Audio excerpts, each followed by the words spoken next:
সাইয়েদনা মুসা আলাইহিস সালাম জিজ্ঞেস করলেন, ইয়া রাব্বি, আল্লাহ আপনার কি ঘুমে ধরে না?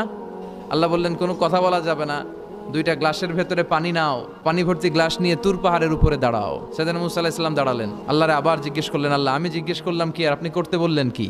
আল্লাহ বললেন, কথা বলো না, যা বলেছি তাই করো। তো মুসা আলাইহিস সালাম কিছু বলতে পারে না, পানি নিয়ে দাঁড়িয়ে রইলেন।